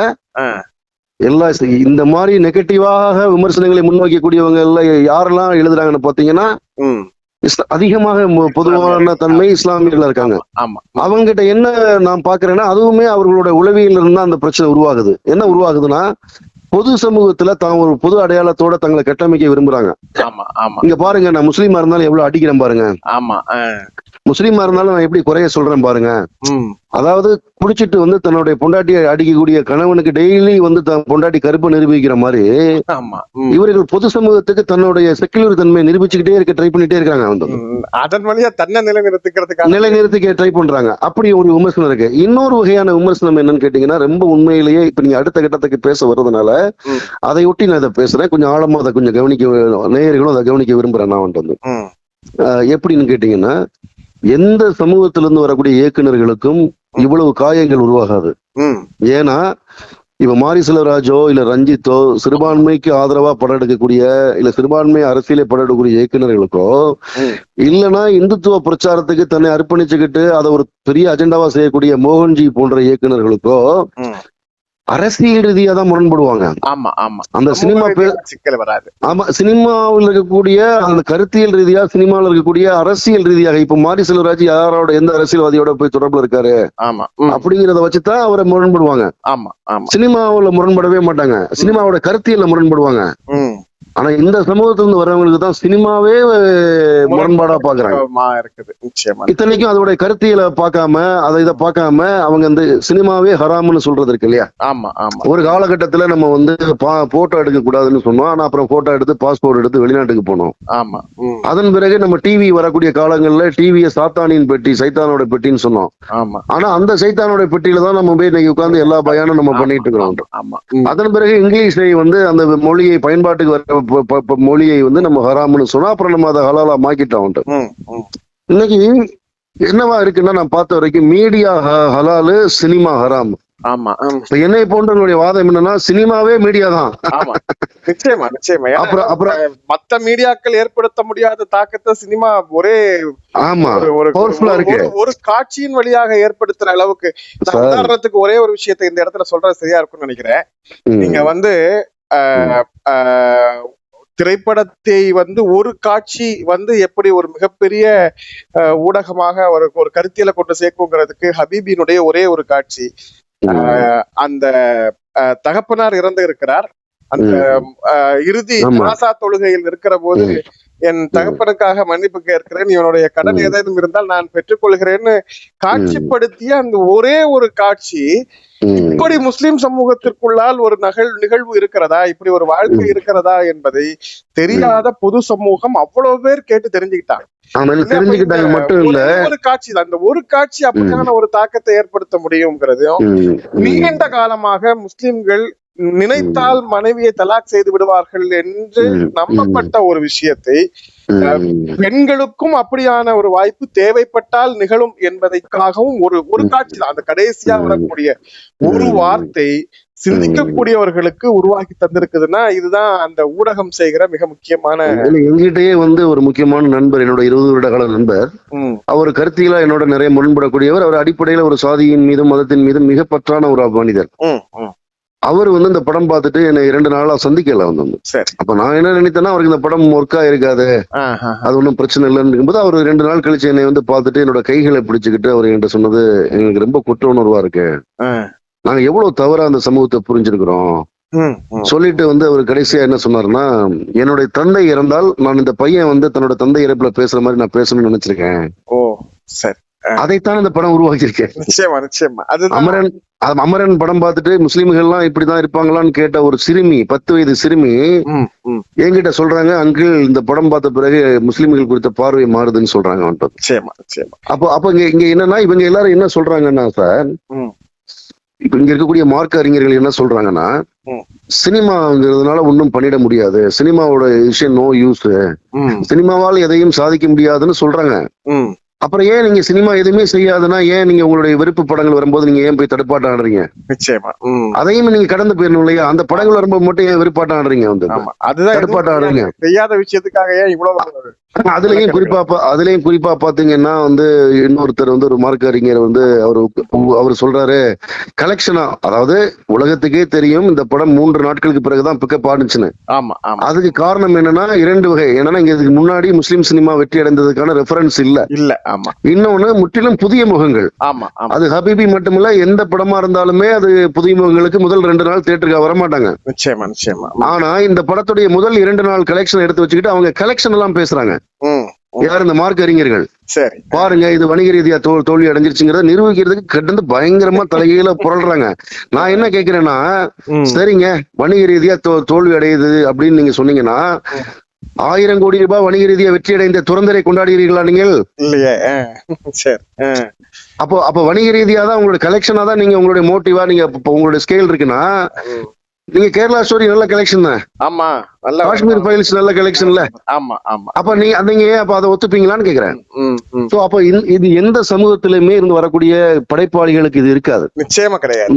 நான் வந்து சொந்த சமூகத்துல நான் யாருக்காக நிக்கிறேனோ, யாருக்காக பேசுறேனோ, அவர்களாலேயே நான் கல்லெறிந்து கொல்லப்படக்கூடிய ஒரு காலகட்டத்தில் இருக்கிறேன். ஒண்ணு. இன்னொன்னு வந்து என்னன்னு கேட்டீங்கன்னா, இயல்பாவே இதுக்கு முன்னாடி என்ன நடந்தது அப்படின்னா, தமிழ் சினிமாவில முஸ்லீம் சினிமாவுக்கான ஒரு வெற்றி பெற்றதற்கான இல்ல நல்லா கொண்டாடப்பட்டதற்கான ரெஃபரன்ஸ் இல்லைங்கிறதுனால நாங்கள் இந்த படத்தோடைய அது செக்கடி அமீது போன்ற நண்பர்களுக்கு எல்லாம் தெரியும். நாங்கள் இந்த படத்தோடைய உருவாக்கத்திற்காக நாங்கள் நிதி கேட்டு மற்ற சமூகத்தினரை அணுகும் போது அவங்க எங்களை என்ன சொல்லுவாங்கன்னா, வந்து உங்க ஆளுங்கிட்ட இல்லாத பணமா அப்படிம்பாங்க. நிச்சயமா சொல்லுவாங்க. நீங்க நல்ல கதையை கேட்டீங்கன்னா 2 விஷயம். எப்படின்னா, ஒரு முஸ்லீம் படம் எடுக்க போறேன்னு சொல்லும் போது உங்க ஆளுங்க படம் பார்ப்பாங்களான்னு கேட்பாங்க. அதே எப்படிங்க, இப்ப நீங்க குழந்தைகள் படத்தை குழந்தைங்க தான் வந்து தியேட்டர்ல பாக்குறதா இருந்தா எப்படி நடக்கும்? குழந்தைகளை பெற்றோர்கள் தான் அழைச்சு தர முடியும். இப்ப எருமை மாடுகளை பற்றி ஒரு படம் எடுக்கிறாங்கன்னா எருமை மாடுகள்லாம் வந்து படம் பார்த்துருமா? வந்து இல்ல, அவதார் படத்தை ஏலியன்ஸ் மட்டும் தான் பாத்துச்சா? இல்ல. அப்போ இங்க என்னன்னா, உங்க ஆளுங்க ஏன் ஒரு முஸ்லீம் படத்தை முஸ்லீமே பாக்கணுங்கிற அவசியம் என்ன இருக்கு? இங்க வந்து இதுக்கு முன்னாடி வந்த கவுண்டர் படத்தையோ இதுக்கு முன்னாடி வந்த தலித் படத்தையோ அவங்க தான் பார்த்தாங்களா என்ன? இல்ல, கட்டாயமா. அப்போ ஒரு படத்தை நான் பொது சமூகத்துக்கு ஒரு குறிப்பிட்ட மனிதர்களுடைய கதையை சொல்ல விரும்புறேன். நீ ஒரு கதையை கேட்க விரும்புற, அந்த கதையை கேளு. இது ஒரு பக்கம் இருக்கு உளவியல். இன்னொரு பக்கம் என்னன்னு கேட்டீங்கன்னா, உங்க ஆளுங்கிட்ட இல்லாத பணமான அந்த பக்கம் நம்ம தள்ளப்படுவோம். இப்போ நம்ம கிட்ட வந்து நம்ம ஆளுங்கிட்ட இல்லாத பணமான்னு கேட்டு தள்ளப்படும் போது, சரி ஓகே, நம்ம ஆளுங்கள்ட்ட வந்து கேட்க போனா நமக்கு என்ன நடக்கும் அப்படின்னா, அது ஒரு பயங்கரமான அனுபவங்கள்லாம் இருக்கு. அதை பற்றி நான் வந்து ஒரு 1000 பக்கங்களுக்கு புத்தகமே எழுத முடியும். அதாவது என்னன்னா, இங்க அரசியல் ரீதியா எல்லாவற்றின் ரீதியாகவும் பங்களிப்பு இருக்கு. சினிமான்னு போகும்போது எனக்கு ஒண்ணு, நான் வானத்துக்கு மேல இருக்கிறத பேசுவேன், இல்ல பூமிக்கு கீழே இருக்கிறது மட்டும் தான் பேசுவேன். இடையில இருக்கக்கூடிய அரசியல நான் பேசவே மாட்டேன் அப்படின்னு நிறைய இருந்து. ஆனா இப்ப அப்படி இல்லை. நாங்க ஆல்மோஸ்ட் ப்ரூவ் பண்ணிட்டோம். எப்படி ப்ரூவ் பண்ணிருக்கோம்னா, எல்லோராலையும் கொண்டாடப்படக்கூடிய ஒரு படத்தை இஸ்லாம் சமூக வாழ்வியல் இருந்து எடுக்க முடியும். அதை வணிக ரீதியாகவும் ஒரு டீசென்டான லாபத்துக்கு எட்ட முடியுங்கிறத நாங்க ப்ரூவ் பண்ணிட்டோம். இதன் பிறகாவது இந்த சமூகத்துக்குள்ள இருக்கக்கூடியவர்கள், இந்த வாழ்க்கையை பதிவு செய்யக்கூடியவர்கள், இந்த சமூகத்துக்குடி இருக்கிறவங்களும் சரி, இந்த சமூகத்துக்கு வெளியே இருக்கிறவங்களும் சரி, அதாவது இந்த சமூகத்துல வெளியே இருக்கக்கூடியவங்கள்ட்ட ஒரு உளவியல் இருக்கு. என்ன இருக்குன்னா, தலித் படத்தை எடுப்பாங்க. அதே நிறுவனத்துல பாத்தீங்கன்னா ஒரு சாதிய சமூகத்தை பத்தின ஒரு இடைநிலை சாதியை பத்தின ஒரு படம் எடுப்பாங்க. ஒரே நேரத்துல அப்படி எடுக்கப்பட்ட நிறுவனம்லாம் தமிழ் இருக்கு. நீங்க கவனிச்சீங்கன்னா தெரியும். வந்தது அப்படி தலித் படத்தையோ இல்ல ஒரு பழங்குடி படத்தையோ இல்ல ஒரு திருநங்கைகள் பற்றிய படத்தையோ இல்ல விளிம்பு நிலை மனிதர் பத்தியோ, ஏன் ஈ, பூச்சி, புழு, பாம்பு வரைக்கும் படம் எடுத்தவங்க எல்லாரை பற்றி படகு முஸ்லீம் படம் எடுக்க வரமாட்டாங்க. அதுக்கு அவங்க சொல்லக்கூடிய காரணம் என்னன்னா, உங்க ஆளுங்க படத்தை தடுத்து நிறுத்திடுவாங்க, ஸ்டே வாங்கிடுவாங்க, உங்க ஆளுங்க சப்போர்ட் பண்ண மாட்டாங்க, தியேட்டருக்கு வர மாட்டாங்க அப்படின்னு. இந்த படம் எல்லா வகையிலுமே இந்த எல்லா சந்தேகங்களையும் கேள்விகளையும் உடைச்சு பதிலை ரொம்ப தெளிவா கொடுத்திருக்கு. எப்படின்னா, இஸ்லாமியர்கள் தியேட்டருக்கு வருவாங்க, அதுவும் கூட்டமா வருவாங்க. ஆமா, நிறைய தியேட்டருக்கு போகும்போது நிறைய வயதான பெண்கள் வந்து கூட்டத்துல தள்ளாடி நெருங்கி வந்து என்கிட்ட வந்து கையை பிடிச்சு, நாங்க முறையா தியேட்டருக்கு வர்றோம், ம், அப்படின்னு சொல்லக்கூடிய ஆட்களை பாக்குறேன். சரி, ஆண்கள் வந்து காஃபா படத்துக்கு பிறகு நான் வரேன்னு சொல்றாங்க. ம். காஃபா படத்துக்கு வேன் பிடிச்சு கூட்டம் கூட்டமா குடும்பமா போன மாதிரி எல்லாம் தியேட்டருக்கு வர்றாங்க. அதுக்கு என்னன்னா, இது இஸ்லாமிய படம்ங்கிறதுனால வரல. நான் எப்படி ஒரு இஸ்லாமிய படம், நான் ஒரு இஸ்லாமிய சமூகத்துல வந்ததுனால நான் ஒரு இஸ்லாமிய படம் பண்ணல. ம். நான் தோல்பாவை குத்து பதிவு செய்யப்படலைங்கிறதாக நான் பதிவு செய்யற மாதிரி தான் நான் ஒரு கலைஞனை தான் பதிவு செய்யறேன். நிச்சயமா. அதே மாதிரிதான் தங்களுடைய வாழ்க்கையை திரையில பார்க்கக்கூடியவர்கள் ம், ரொம்ப எமோஷனலா அந்த படத்துல கனெக்ட் ஆகி, சினிமா வந்து ஒரு வலிமையான ஊடகம், ம். இந்த சினிமாவின் மூலமாக நம்ம ஒன்றை செய்ய முடியுங்கிற ஒரு புரிதலுக்கு இருக்கிறாங்க. வந்திருக்கிறாங்க. அப்ப இதோட அடுத்த கட்டத்துக்கு இது ஒரு பொருளாதாரமும் இன்வால்வ் ஆகக்கூடிய மீடியாவா இருக்கிறதுனால, ம், எங்களுடைய காகிதத்துல எழுதிட்டோ இல்ல எங்களுடைய கற்பனைகள் இருந்துட்டோ அது பிரச்சனை கிடையாது. ம். ஆனா இந்த படத்தை பொறுத்த வரைக்கும் என்னன்னா, சில போராடக்கூடிய நண்பர்கள் ஒருங்கிணைஞ்சு நாங்க படத்தை போராடி முடிச்சோம். ஆமா. ம், ஆனா படத்தை வந்து பாத்தீங்கன்னா GKS பிரதர்ஸ் சொல்லக்கூடிய ம். அவங்க பறந்து போன இதுக்கு முன்னாடி இயக்குனர் ராமோடைய பறந்து போ படத்தை ரிலீஸ் பண்ணவங்க தான் அந்த படத்தை வாங்குறாங்க முறையில. சரி. ம். அவங்க யாருன்னா கருப்பசாமி, குணசேகரன், சங்கருங்கிற 3 மாற்று மத சகோதர நண்பர்கள் வந்து கட்டாயமா. ம், ம், அவங்க தான் எடுத்துட்டு போய் ரோமியோ பிக்சர்ஸ் ராகுல்கிட்ட தர்றாங்க வந்து. ம். சோ ராகுல் இந்த படம் பார்த்துட்டு அவர் என்ன பண்றாரு, எனக்கு இந்த படம் மீது பெரிய நம்பிக்கை இருக்குன்னு சொல்லி அவர் இந்த படத்தை ஃபைட் பண்ணி, இன்னும் சொல்ல போனா ம். திரையரங்குகள் தரவே மாட்டேன்னு சொன்ன திரையரங்குகள் எல்லாம் சண்டை போட்டு வந்து தியேட்டர்ல ஒரு ஷோ வாங்கினாரு. ஆமா. ஆனா அது அடுத்தடுத்த நாட்கள்ல ஒரு ஷோங்கிறது 5 ஷோவா மாறி, ஒரு தியேட்டர் ஒரு ஸ்கிரீனுங்கிறது 2 ஸ்கிரீன்லாம் மாறிச்சு வந்து. நிச்சயமா, நிச்சயமா. சோ இப்ப என்னன்னா, நாங்க ஆல்ரெடி ஒரு காட்டை வெட்டி ஒரு தடத்தை திறந்திருக்கோம். அந்த காட்டை வெட்டி தடத்தை திறக்கிறதோட இந்த பயணத்தின் வழியாக நாங்கள் நிறைய பூரான்களை, பூச்சிகளை, பாம்புகளை, பல்லிகளை, நிறைய திரும்பி வர முடியாத குகைகள் எல்லாம் போய் நுழைஞ்சு திரும்பி வந்திருக்கிறோம். நிச்சயமா, நிச்சயமா சார். இப்ப இனிமேற்க முழுமையான போராட்டம் என்னங்கிறத ஒரு ஊடகத்துறை சார்ந்து இயங்கக்கூடிய ஒவ்வொருத்தரும் புரிஞ்சு. ஆமா. ஆனா ஹபீபியோட வெற்றி என்பது ஹபீபியோட வெற்றி தான் கேட்டா, நான் ஒரு இயக்குனராகவும் ஒரு கலைஞனாகவும் நான் 100% மறுப்பேன். ம். ஏன்னா ஹபீபியோட வெற்றி என்பது இது ஒரு தொடர் செயல்பாட்டுக்குள்ள வந்து இது ஒரு மூமெண்டா மாறி தொடர்ச்சியாக இஸ்லாமிய சினிமாவுக்கான இடம் இங்க நிறுவப்படும் போது மட்டும்தான் இது வெற்றி அடையும், வெற்றியாக இருக்கும். இருந்தாலும் அதனுடைய முதல் புள்ளியை நீங்கள் தொடங்கி வைத்திருக்கீங்க, ரொம்ப மகிழ்ச்சி.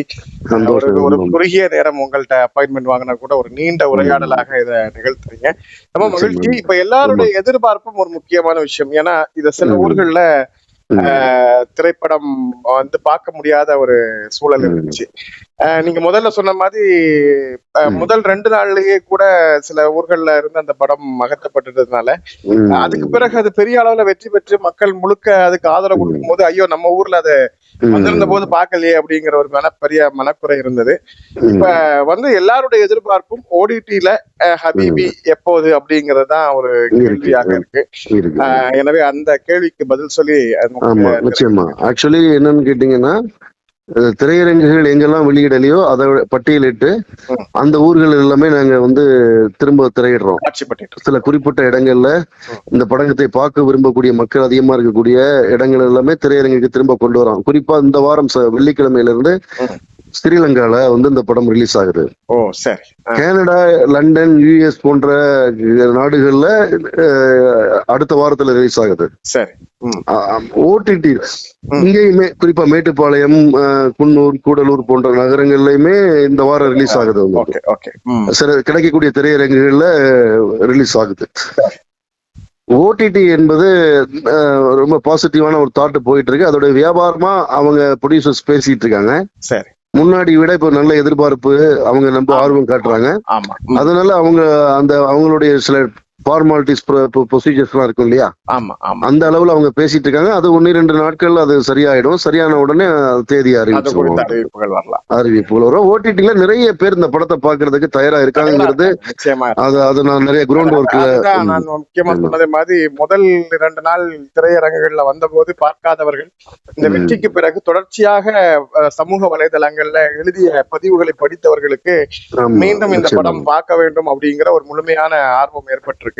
அது நிச்சயமாக ஹபீபி பூர்த்தி செய்யும். தொடர்ந்து இது மாதிரியான முயற்சிகளோடு மீண்டும் மீண்டும் உங்களை சந்திக்க வேண்டும் என்கிற வாழ்த்துக்களோடு உங்களுடைய சந்தோஷம். நிகழ்ச்சியில் பங்கேற்றமைக்காக உலகில் கொண்டிருக்கும் இசைமுரசினர்கள் சார்பில் நன்றி தெரிவித்துக் கொள்கிறோம். ரொம்ப நன்றிங்க. நல்ல கேள்விகள், பதில்களுக்கு நல்ல பதில்கள், நல்ல கேள்விகள் வரும்னு சொல்லுவாங்க. உங்களுடைய நல்ல கேள்விகளுக்கும் நன்றி. இத்தனை நேரம் வந்து இந்த நிகழ்ச்சியை கேட்டுக்கொண்டிருந்த இசை முரசு நேயர்கள் எல்லோருக்கும் என்னோட மனப்பூர்வமான நன்றியை தெரிவித்துக் கொள்கிறேன். விரைவில் அடுத்த படைப்போடு சந்திப்போம். நன்றி. மகிழ்ச்சி சார், நன்றி. இந்த படைப்போர் பூங்கா நிகழ்ச்சியில் நாம் ஹபீபி திரைப்பட இயக்குனர் திரு மீரா கதிரவனை சந்தித்து பேசினோம். திரைப்படத்திற்கு அப்பால் முஸ்லிம் சமூகம் சார்ந்து திரைகள் மற்றும் திரைக்கு வெளியே முஸ்லிம் சமூகம் எதிர்கொள்கிற பல்வேறு விதமான சிக்கல்களுக்கு மத்தியில் ஹபீபி வெளிவந்திருக்கிற இந்த அற்புதமான வெற்றியின் பின்பலம் பற்றி பேசினார்கள். நிகழ்ச்சியில் பங்கேற்றமைக்காக அவர்களுக்கு நன்றி சொல்லி மீண்டும் மற்றொரு நிகழ்ச்சியில் சந்திக்கும் வரை நன்றியும் சலாமும் சொல்லி விடைபெற்றுக் கொள்கிறோம். அஸ்ஸலாமு அலைக்கும். இணையதள தேரிலேறி உலகெல்லாம் வலம் வரும் இசை முரசு வானொலி. இது இதயங்களை இணைக்கும் வானொலி.